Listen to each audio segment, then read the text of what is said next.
In ancient times, when the mountains and forests were still shrouded in mist and the East Sea had not yet ceased to be stormy, the first humans set foot on this land. They lived by hunting and gathering and gradually learned to grow wet rice. From stone axes, they entered a new period, Hua Bin and Bak San cultures. And then, when metal flashed in human hands, Dong San culture was born, with the sound of bronze drums resounding throughout the mountains and forests, signaling a brilliant wet rice agricultural civilization. Legend has it that, at that time, there was Lok Long Quan and Ao Ka, dragon from the deep sea and fairy from the high mountains, who gave birth to a sack of 100 eggs. 100 children, half followed their mother to the mountains, half followed their father to the sea, establishing 100 Vietnamese families. That story is not just a legend, but a thread connecting millions of people, from ancient times to the present, in the same origin. On the land of the Red River and Ma River, the Van Lang state was formed, the first state of the Vietnamese people, founded by Hung Vuong. The people grew rice, cast bronze, wove cloth, and built a primitive and strong society. But history has never been peaceful. Northern foreigners came and imposed their domination for more than 1,000 years. They brought writing and culture, but also chains. However, this nation did not submit.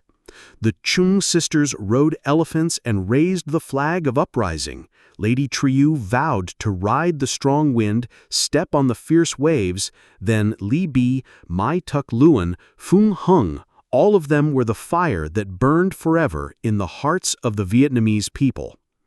And then, in 938 on the Bac Dang River, Ngo Quyen planted underground stakes, drowning the invading ambitions of the Southern Han Army, opening an era of independence. The Dinh, Lê, Lý, Trun, Lê So, and Nguyen dynasties succeeded each other in building and defending the country.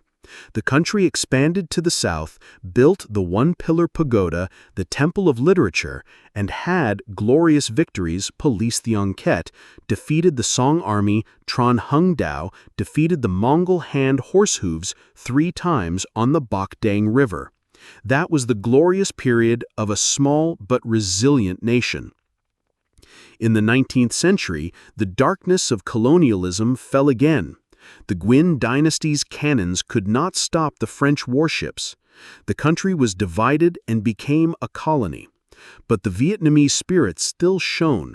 The Con Vuong movement, Dong Du, Duy Tan, and then the Vietnam Nationalist Party.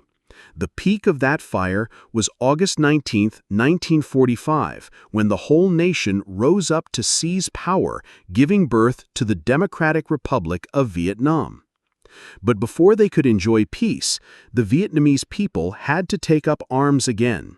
9 years of resistance against the French, with the Dien Bien Phu victory, famous in 5 continents, shaking the earth, then 21 years of fighting the U.S. to save the country until April 30, 1975, the country was reunited.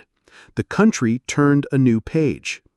Today, Vietnam is peaceful and developing, from the 1986 Doi Moi to international integration.